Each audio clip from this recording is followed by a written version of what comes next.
Reality Check. Ich musste immer wieder an das denken, was Mike zu mir gesagt hatte. Mike, der stets ein offenes Ohr und fast immer eine kluge Antwort gehabt hatte, wann immer irgendeine bohrende Frage schwer auf meiner Seele lastete. Gemeinsam haben wir unzählige Orte besucht, verdammt viel Scheiße erlebt und eine Menge Unrecht gesehen, aber auch beseitigt. Wir waren wahrscheinlich die beiden unzertrennlichsten Mistkerle im gesamten Universum und ich hatte mir sicher keinen loyaleren und wortgewandteren Kollegen vorstellen können als diesen dunkelhaarigen Cowboy mit der breiten Narbe auf der Wange, die er sich im Krieg gegen die Dunkelelfen von Ingard zugezogen hatte. Die letzten Worte, die er zu mir gesprochen hatte, waren hingegen alles andere als klug gewesen.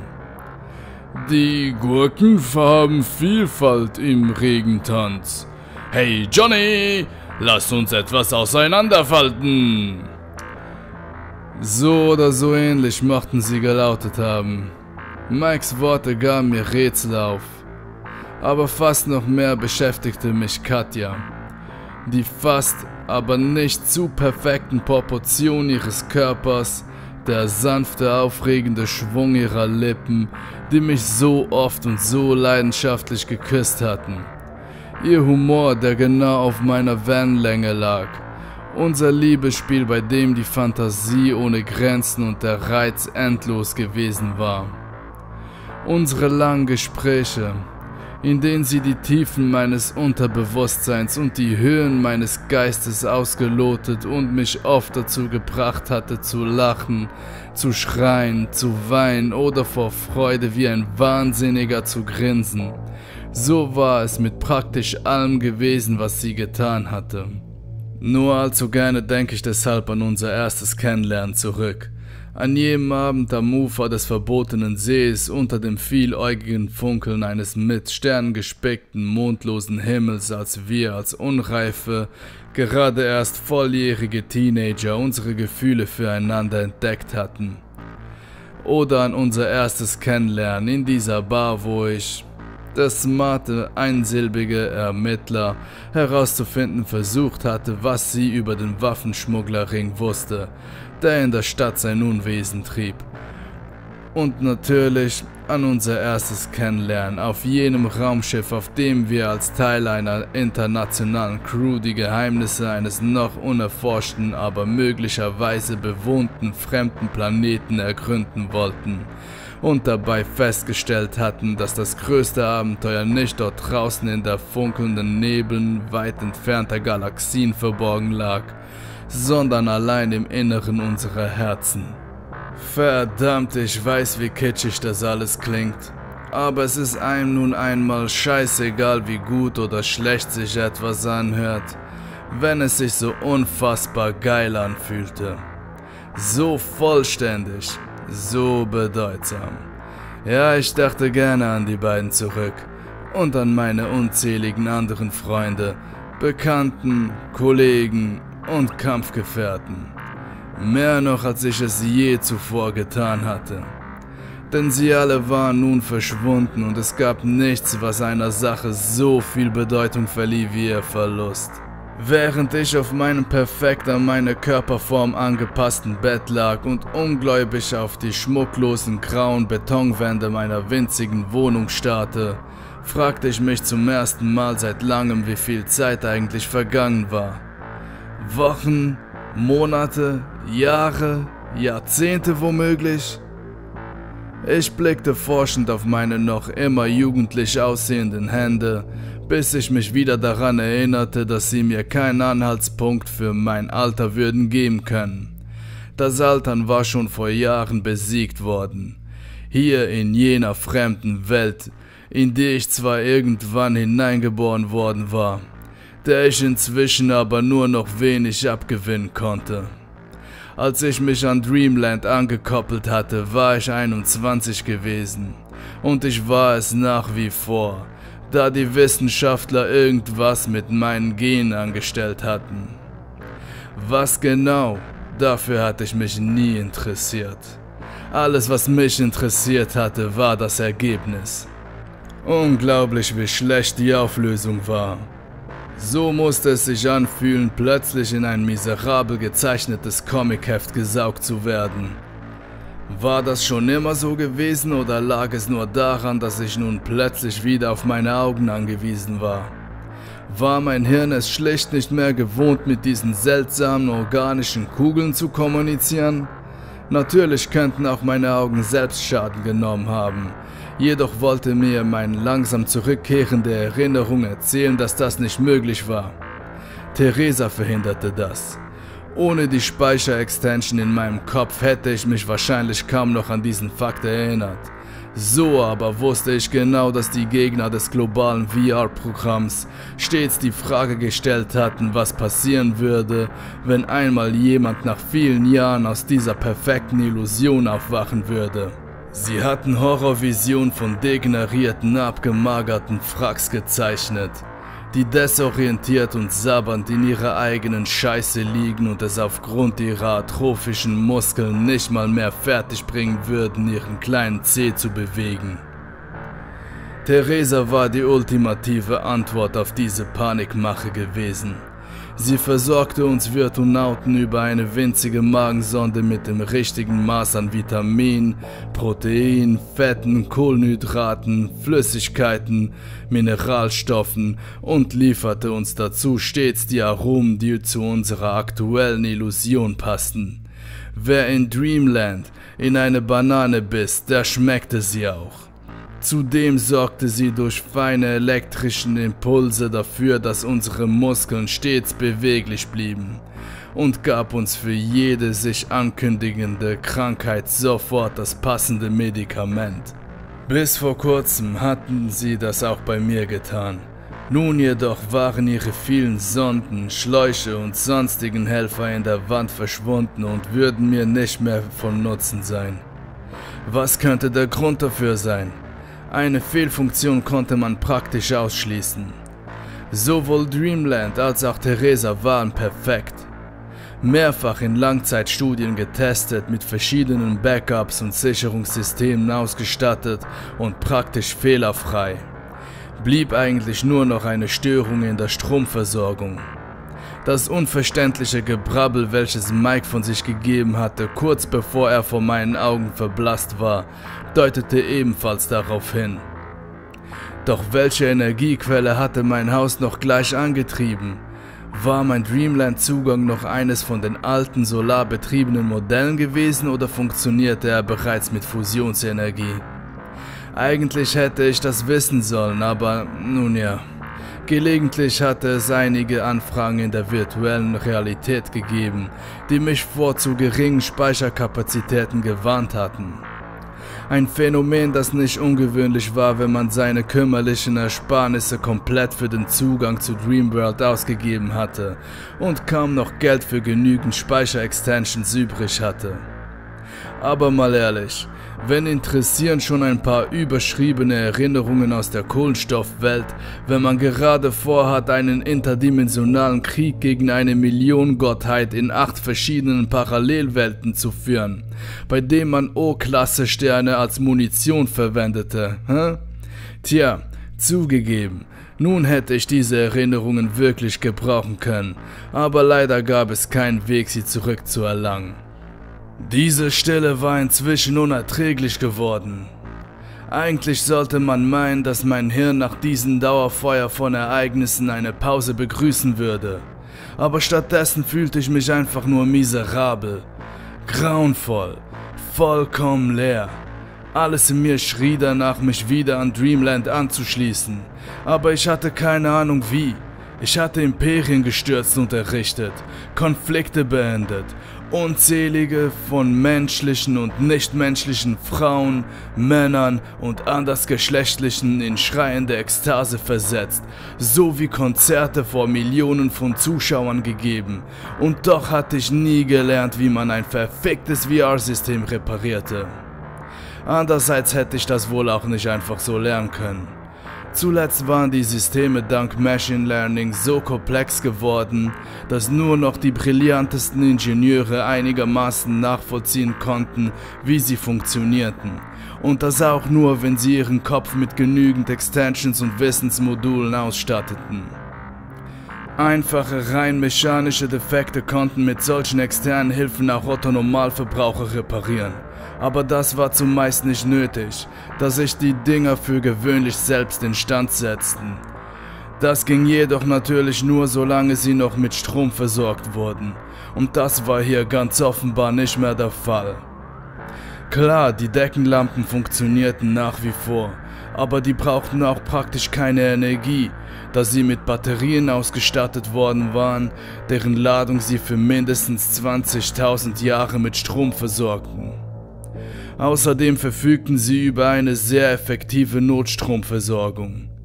Anders als mein Dreamland-System, welches einfach zu komplex war, um seine Funktion nach einem Ausfall mehr als 1 oder 2 Wochen aufrechtzuerhalten.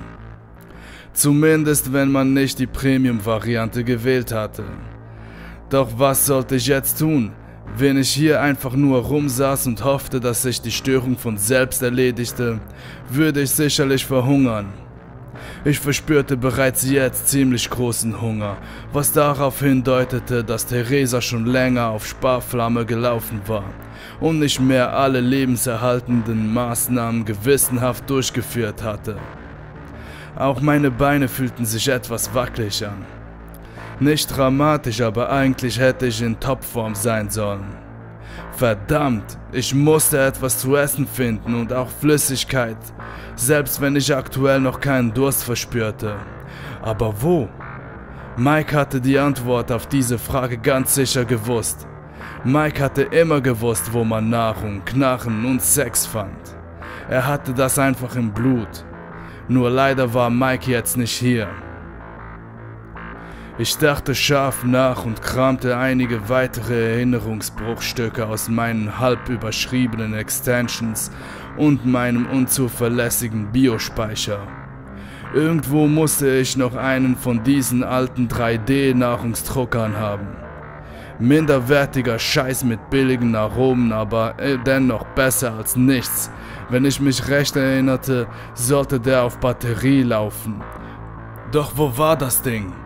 Fieberhaft suchte ich mir die Finger wund und verschwendete weitere kostbare Energie, während ich meine zwar kleine, aber doch ziemlich verwinkelte Behausung auf den Kopf stellte. Endlich, nachdem ich schon beinahe die Hoffnung aufgegeben hatte, fand ich den Knopf, mit dem sich das Gerät zum Vorschein bringen ließ. Der dafür verwendete Mechanismus funktionierte noch mechanisch, weshalb die Schublade mit dem Nourisher 3000 anstandslos aufging. Aber leider musste ich feststellen, dass das Gerät genauso tot war wie mein Dreamland-Zugang. Das Display des Nourishers blieb dunkel und der Touchscreen reagierte auch nach mehrfachen energischen Versuchen nicht auf meine Eingaben. Eine heftige Sehnsucht nach Katjas Umarmung durchzuckte mich. Nicht weil ich geil war, sondern einfach nur, weil ich dringend etwas Trost gebrauchen konnte. Diese Welt hier war eine Katastrophe. Welcher Vollidiot hatte sich so einen Scheiß zusammenprogrammiert? Plötzlich kam mir eine Idee. Der Drucker mochte zwar keinen Strom haben, aber er war nichtsdestotrotz ein Nahrungsdrucker. Irgendwo drin sollte sich also noch etwas von den Rohstoffen befinden, aus denen die Mahlzeiten generiert wurden. Sie würden wahrscheinlich widerlich schmecken, aber es wäre zumindest besser als zu verhungern. Was würde ich jetzt für einen von diesen arananischen Reisgerichten geben, die Katja so gut kochen konnte? Fast glaubte ich, das würzige Aroma schmecken zu können, doch leider würde mich selbst die schönste Einbildung nicht satt machen. Seufzend stellte ich meine Tagträumerei hinten an und versuchte den Nourisher mit den Händen zu öffnen, doch es wollte mir nicht gelingen. Theresa mochte meine Muskelkraft noch einigermaßen ordentlich aufrechterhalten haben, aber für meine Geschicklichkeit galt das leider nicht. Immerhin war ich bei meiner Suche auf ein mechanisches Multitool gestoßen. Ich hielt mich nicht lange damit auf, nach Schrauben oder Ähnlichem zu suchen, die bei dem theoretisch wartungsfreien Gerät ohnehin nicht existieren, sondern wählte direkt ein flaches, klingenartiges Werkzeug aus, steckte es in die schmale Naht an der die Abdeckung des Gerätes am restlichen Drucker befestigt war, und stemmte es mit roher Gewalt auf, wobei ein hässliches Knacken erklang. Bruchstücke flogen umher und ein ranziger Gestank stieg in meiner Nase auf. Ich sah hinunter auf die nun vor mir liegenden Nährstofftanks und erblickte eine unappetitliche, von weißem Flaum überzogene Masse. Wunderbar, dachte ich angewidert. Die Kühlung lief über einen externen Stromkreislauf und war wahrscheinlich auch längst ausgefallen, da alles hier drin standardmäßig so konfiguriert war, dass der Strom aus den Notbatterien prioritär Theresa und Dreamland zur Verfügung stand. Der Nahrungsbrei, den Theresa mir weiterhin initiiert hatte, speiste sich zwar stets frisch aus Insekten, Kleinstlebewesen und Partikeln aus der Umgebung und natürlich aus meinen bis auf die Molekülebene gereinigten Ausscheidungen. Die Rohstoffe für den Nourisher wurden aber von einem Dienstleister geliefert. Und zwar vor so langer Zeit geliefert, dass die integrierten Low-Performance-Standard-Nanobots ohne Kühlung wohl nicht mehr mit den Pilzsporen und den Keimen fertig geworden waren. Wie dem auch sei, es gab für mich nur noch eine Möglichkeit, um zu überleben. Ich musste nach draußen gehen und dort Nahrung finden. Leider wusste ich nicht mehr so genau, was draußen eigentlich war. Das wenige, was ich mir noch aus meinen nicht überschriebenen Erinnerungen zusammenreimen konnte, stimmte mich nicht besonders optimistisch. Es hatte Kriege gegeben, schlimme, grauenhafte Kriege zwischen technisch hochgerüsteten Ländern. Man hatte alles aufgefahren, Wetterwaffen, Drohnen, Hackerangriffe auf lebenswichtige elektronische Systeme. Sogar Brainhacking bei ganzen Bevölkerungsschichten. Hinzugekommen waren Umweltkatastrophen und ziemlich unberechenbare Kettenreaktionen, die unsere Technologien in der Biosphäre verursacht hatten. Es hatte eine Menge Tote gegeben. Dann wurden meine Erinnerungen verschwommener, aber irgendwie hatte das Ganze wohl am Ende dazu geführt, dass sich viele von uns lieber in den Schoß von Dreamland zurückgezogen hatten, als den ganzen Zirkus weiter mitzumachen. Sie hatten, wie wohl auch ich, realisiert, dass das mit dem realen Leben nicht so gut funktionierte. Leider hatte ich nicht die geringste Ahnung, wie viele von uns die Kriege überlebt hatten. Wie viele dort draußen weitergekämpft, sich ins Dreamland geflüchtet oder sich einen anderen Ausweg gesucht hatten. Gut möglich, dass außerhalb meines kleinen Refugiums nichts weiter existierte als verbrannte Erde. Vielleicht war ich aber auch der Einzige, der sich noch seine Zeit im Dreamland vertrieb. Und alle anderen Menschen hüpften längst wieder fröhlich unter einem blauen Himmel umher und flochteten sich gegenseitig Blumen ins Haar. Die Sache war nämlich die: Dreamland war zwar ein kooperatives System und dafür ausgelegt, die Interaktion verschiedener Menschen zu ermöglichen, weshalb es ursprünglich sowohl von realen Personen als auch von KI-Figuren bevölkert worden war. Aber es war mir schlicht unmöglich zu sagen, wie viele Existenzen aus Fleisch und Blut sich zuletzt noch im Netzwerk bewegt hatten. Zum einen agierten die KIs praktisch genauso glaubwürdig wie die Avatare der menschlichen Nutzer, und zum anderen hatte ich beim Betreten von Dreamland sämtliches Wissen über reale persönliche Kontakte freiwillig löschen lassen, um die Illusion möglichst perfekt zu machen. Das bedeutete, dass ich in dieser stofflichen Welt niemanden mehr kannte. Weder meine Eltern, noch ehemalige Freunde, noch eventuelle Geschwister oder sonstige Verwandte. Und es bedeutete ebenso auch, dass ich nicht einmal gröbste Mutmaßungen darüber anstellen konnte, wie viele andere Menschen überhaupt noch existierten. Das brachte mich wieder zu der Frage, wie es dort draußen aussehen könnte.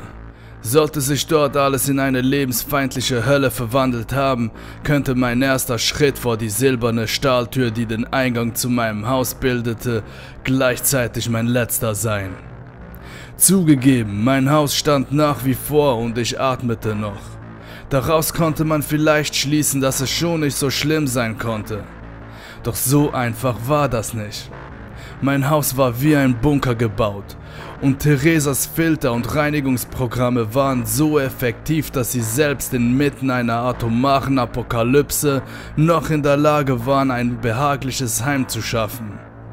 Wenn der Strom noch gehen würde, hätte ich die entsprechenden Sensoren nutzen können, um mir gefahrlos ein Bild von meiner Umgebung zu machen.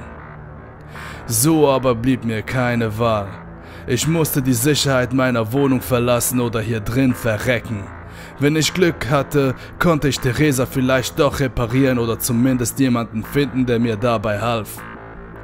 Sicherheitshalber steckte ich das Multitool in die Tasche meines bunten Overalls mit dem verspielten weißen Dreamland-Schriftzug, atmete tief durch, ging zur Haustür und legte meinen Zeigefinger auf den DNA-Sensor. Katja, Mike, bitte seid mit mir. Sprach ich mein ästhetisches Gebet, während ein blaues Aufleuchten des Sensors mir bewies, dass der Mechanismus noch funktionierte. Ich zögerte noch 2 Sekunden, bevor ich den ebenfalls benötigten Sprachbefehl gab.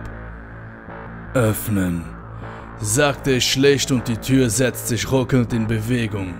Ich rechnete damit, sofort verstrahlt, gekocht und von Seuche zerfressen zu werden, während ich qualvoll erstickte. Aber ganz so übel stand es anscheinend nicht um die Welt vor meiner Türschwelle.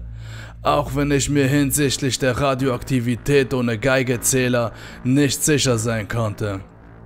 Meine iBrain-Schnittstelle funktionierte noch immer, da sie ihre Energie von meinem Organismus bezog und es gab entsprechende Mess- und Diagnoseimplantate für solche Zwecke, aber die hatte ich mir schlicht nicht leisten können.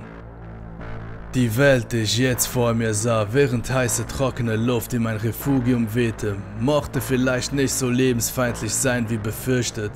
Sie war jedoch auch alles andere als ein Paradies, wie ich feststellen musste, als ich zum ersten Mal seit ungewisser Zeit ins Freie trat. Soweit mein Blick reichte, sah ich fast nur staubbedeckten, fleckigen Beton, einsame Straßen und herrenlose Fahrzeuge, die wie verstörte Kinder unter einem von weißlich-roten Wolken dominierten Himmel kauerten. Die meisten der Gebäude schienen noch intakt zu sein, wenn man von kleineren Macken einmal absah. Jedoch standen manche ihrer Türen weit offen und erweckten den Eindruck, nur auf hungrige Wanderer wie mich zu warten. Eine Einladung, der ich aller Neugier zum Trotz nicht vorhatte nachzukommen. Erst jetzt fiel mir auf, dass ich sogar vergessen hatte, wie genau meine Heimatstadt überhaupt aussah. Und zum ersten Mal fragte ich mich, ob das unbestreitbar großartige Gefühl, den achtmütigen Kopf des Todesgottes Untrok im gleißenden Schein einer Supernova platzen zu sehen, diesen Verlust eines Teils meiner Identität wirklich wert gewesen war. Der Baustil ähnelte keiner Stadt, die ich je in Dreamland gesehen hatte. Statt gewaltiger Wolkenkratzer und gläserner Konsumtempel gab es nur kleine, stets gleich aussehende graue Wohnhäuser, deren flachen Dächer kaum mehr als 2,5 Meter über dem Boden ragten. Dazwischen lagen wild verstreute Geschäfte, die mich noch am ehesten an jene Bauten erinnern, die ich in meinen Zeitreise-Quests zu Gesicht bekommen hatte. Kleine, beschauliche Läden, die kaum höher als die Wohngebäude und zumeist nicht breiter als 10 Meter waren und die mit bescheidenen Fensterfronten ausgestattet worden waren. Das einzige höhere Gebäude in der gesamten Stadt war ein sicher gut 100 Meter hohes, schlankes Hochhaus, grauem Beton, das wie ein hässlicher, verwitterter Nadel in den Himmel stach. Menschen sah ich keine. Die Straßen schienen wie leer gefegt. Und auch Tiere, Vögel oder Bäume gab es hier nicht. Wenn man von einigen vereinzelten Fliegen und anderen Insekten einmal absah, die verwirrt und desorientiert zwischen den umherwirbelnden, feinen Staubkörnern umherflogen oder krochen. Leider wusste ich nicht, ob man die Tiere und Pflanzen aktiv aus der Stadt vertrieben hatte oder ob sie jener unbekannten Katastrophe zum Opfer gefallen waren, die sich hier offensichtlich ereignet hatte. Meine Haut begann zu jucken.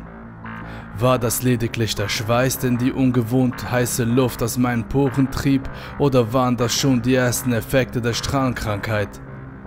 Damals, als ich mit Mike die Geheimnisse der verstrahlten Ebenen von Shikmara erforscht hatte, hatte es einige Stunden gedauert, bis uns die Haare ausgefallen waren. Aber das war nur eine Simulation gewesen, ein harmloses Spiel.